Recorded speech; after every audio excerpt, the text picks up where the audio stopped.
Transformation in Trials. Welcome to another episode of Transformation in Trials. I'm your host, Ivana Rosendal.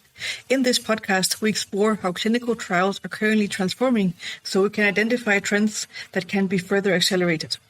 We want to ensure that no patient has to wait for treatment and we get drugs to them as quickly as possible.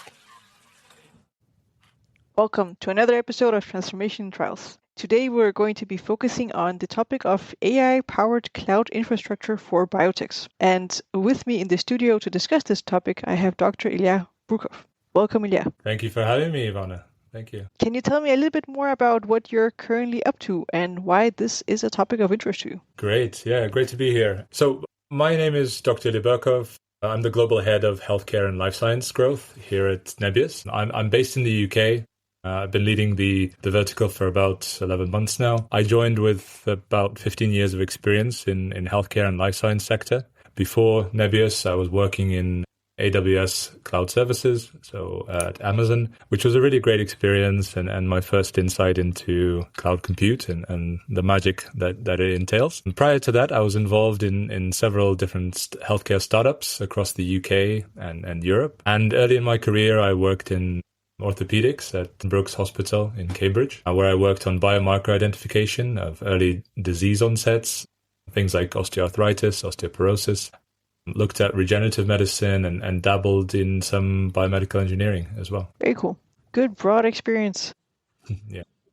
Well, just to set the stage for the topic that we'll be diving into. Yeah. Can you tell us more about what is the market for cloud computing now, and why do we need a different solution for biotechs? Absolutely. So the cloud computing market is massive and it's still growing. But I think what people don't realize, or not many people realize, is that most of it was built for general purpose workloads. Things like web apps, e-commerce, or enterprise IT. Biotech and healthcare and life science sector, however, operates very differently. These teams are dealing with huge sensitive data sets, things like omics data, imaging data, patient information, and increasingly they're training large AI models that require not just raw compute, not just the hardware, but very specialized infrastructure and software. And that is the regulatory, so to add to that, regulatory security, reproducibility demands that are very unique to life sciences. You don't get a lot of this in e-commerce or web apps and so on. And it's clear that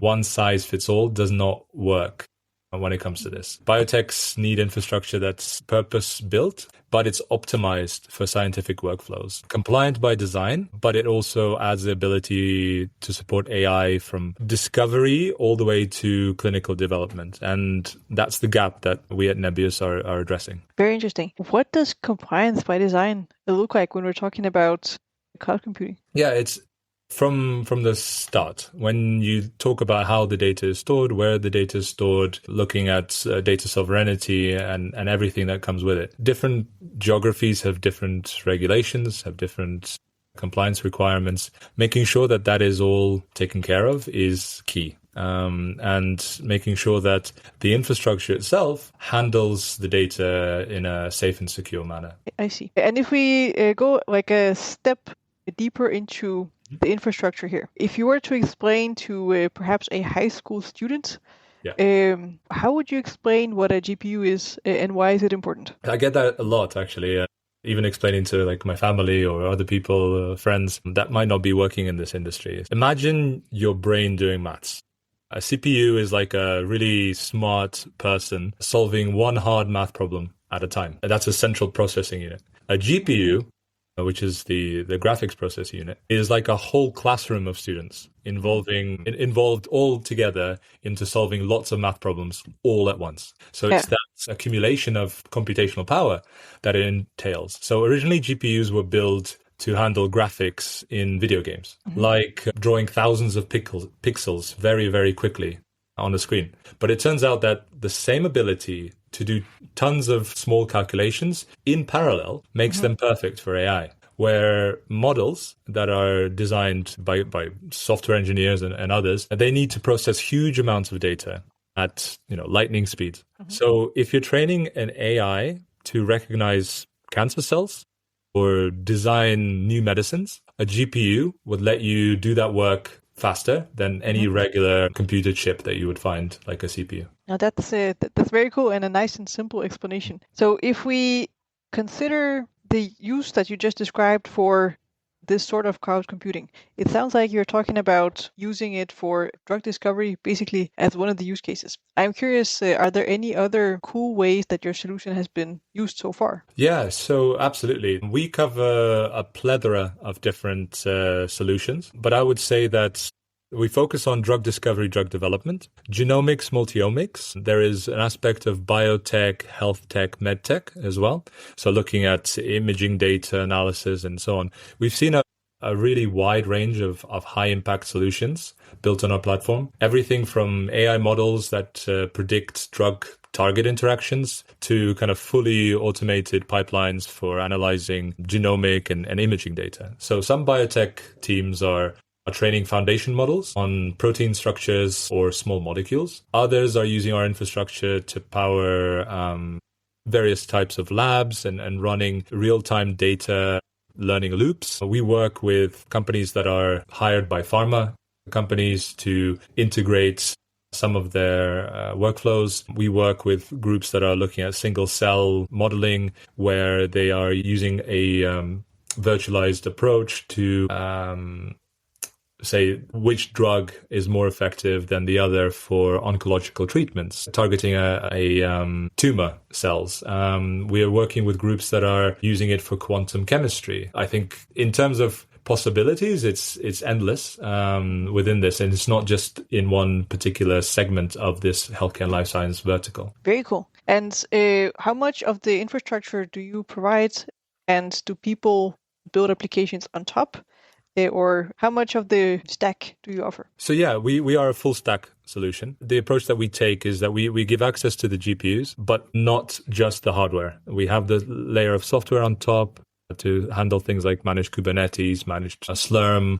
We have some proprietary work as well. We work very closely with NVIDIA to offer a lot of their NIMS packages, things like BioNemo and Parabricks. It comes with a plethora of other models that are very useful for this. And together with all of these parts, we're handling the pre-training data preparation side. We can handle the training side and the inference side, all within one platform. This is quite unique and makes us kind of stand out from the other neoclouds and the hyperscalers that are out there. We're kind of very comfortably sitting in the middle. What ties all of these things together is basically secure a high performance AI native infrastructure specifically designed for this. Very cool. So if we talk about more the compliance part, which is always interesting for my listenership, how do you ensure that this is specifically well suited for health information that we often store? Yeah, sure. So, I mean, we are working very closely with non-patient identifiable information at the moment. The European regulations are different to that of the US. With the US, there's a need for things like HIPAA, and that's a separate topic. We also look in, GDPR in the EU. There's the EU AI Act. There's data residency requirements and so on. When you are talking about the different data sets that we work with, at the moment, we're focusing on drug discovery and drug development. They don't need patient identifiable information. We cover that primarily at the moment. We are looking at finalizing some of the other compliances that are required to handle patient identifiable information. And we're going to be starting that in the next few months. Oh, very cool. Also exciting to take that next chunk. Has there been a request for that from your customers? Absolutely, yeah. I mean, we just got started about 11 months ago within this vertical. And since then, we've been exponentially growing and getting all of the things that are necessary in line. So this has definitely been on our roadmap, and we're very excited to be doing this in the next few months. Very cool. So we talked a little bit about the different kinds of regulation that you must adapt to. One of the things that I find interesting about your company is that you are European based. Mm-hmm. Do you feel like it makes a difference in the world as it is today to be based out of Europe? Yeah, I mean, we are European based, but we do have a global footprint and we're globally focused. As we had a quick discussion previously, we are a NASDAQ listed company. We have a global footprint. We're building one of the world's leading AI-centric platforms. For me, the work that we've been doing in Europe in particular has been, very, very significant. Being Europe-based does make a difference to the local communities and the sovereign AI approach we have in Europe. We have data centers in France, in Finland, in Iceland, and there's a brand new one coming in the UK very shortly, which we're very excited about. But we also have data centers in Kansas City, Missouri. We have a data center coming in New Jersey as well. So we're not excluding the other markets. Current geopolitical climate, we try not to focus on that. We focus on the engineering side and what we do best. For me, it's the healthcare and life science side, and many of our partners are looking to have infrastructure that's high performing. They have, regional roots. Sometimes they want to have data remaining in Europe. Other teams are working across the world and they might want to have some data in Europe, some data in the US. So we adhere to what the customer needs. And yes, it gives us a clear advantage around Europe, and we work very closely with NVIDIA. In Europe, they use us as a preferred partner. And when we're looking at how we can work around the regulatory landscape in Europe, we are involved in a number of different projects that are European based. Okay, very good. I am curious from your perspective, how did you end up setting on that this is the problem that you want to solve in healthcare? So in general? In general, there are so many things one could start working on, but solving the actual platforms that we work on. Why was that the most interesting thing to do? So as a company, this was a direction we wanted to take. For me personally, I think that the platform helps to unlock a world of new possibilities where drug development becomes not just faster, but fundamentally more personalized and inclusive, predictive. For me, I imagine a future where a researcher can design, test, and simulate a new therapy in days, not years. I want to make sure that, they're using real world data, generative AI, and automated labs running all within our infrastructure where, clinical trials can adopt to patient outcomes in real time, where rare diseases can't be ignored because of the costs involved to develop the treatment and the costs are too high. I'd love to see Nebius play a key role in making that more democratic access to AI-driven science. At the moment, there's a lot of vendor lock with companies and not providing access to the right GPUs, not providing access to the right infrastructure. Small biotech or academic lab does not always have the same tools in their arsenal. We want to break that habit. We want to enable everybody to have the freedom of choosing their tools and their chips, the ones that they want to use, no matter the size of their company. So we work with startups that are 5-10 people in numbers who are getting the same GPUs and the same technology that a huge pharma company are getting. And we want to make sure that they all have visibility to that. Basically leveling the playing field and delivering better healthcare, not just faster, but fairer. And in the end, it's about making the infrastructure invisible and the impact at the heart of it, and making the impact visible in a form that leads to real therapies, reaching real patients, and as soon as possible. Oh, very cool. And if you were to imagine what would be the coolest thing that could happen on your platform, what would that be? The coolest thing?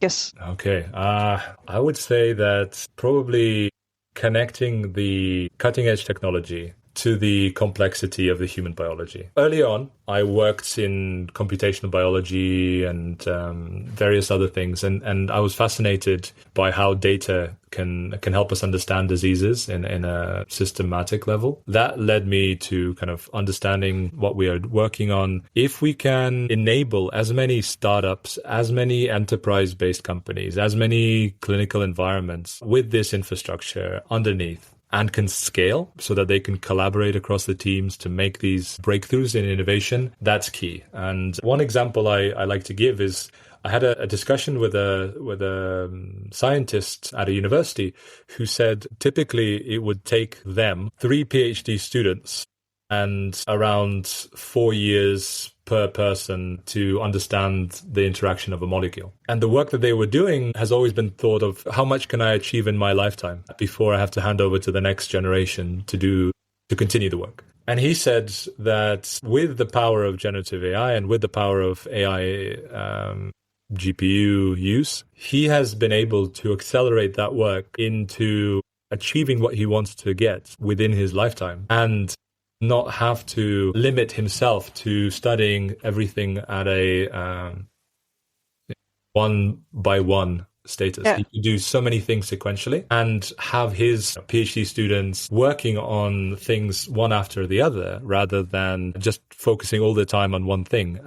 That has now become a reality. And I want to see more of that, not just on an academic level, but also on an industrial level and a personalized medicine level. That is very cool. This whole acceleration of basically everything. Yeah. Of creation, of discovery that we can achieve when AI is by our side. Absolutely. Very cool. Well, as we start rounding off, I always ask my guest the same question in the end, and that is, if I was to give you the transformation and trials magic wand that has the ability to change one thing in the life sciences industry, what would you wish to change? That's a great question. Yeah, and I would say that if I could change one thing about the industry, I would say that I would break it down in the silos between data, teams, and institutions. So much more innovation gets delayed, not because the science isn't ready, but because the systems aren't connected. Whether it's between kind of discovery and clinical, or between pharma and regulators, or even between academic labs and industry, valuable insights get trapped. So if we can make collaboration as seamless as computation, I believe we'd accelerate not just at the speed of drug development and discovery, but also the quality and equity of what we deliver to patients. And the future of healthcare depends on our ability to think and build beyond the walls that we've inherited, and having the right infrastructure without the vendor locking in place, having access to the latest and greatest things that we provide in NVIDIA, together with NVIDIA, at Nebius, is key. I would summarize it as that. That's a great answer. Well, if my listeners would like to ask you further questions, or they just want to learn more about Nebius, where can they go? I would encourage them to join us on our website, nebius.com. Reach out to me either through LinkedIn or vice versa. Please just have a look at the incredible stuff we're doing. Look at the case studies that we can, again, share with your listeners. Some of the work that we've done in the customer stories that back up everything that I've said. Thank you so much. That's awesome. Thank you very much for your time, Ivana.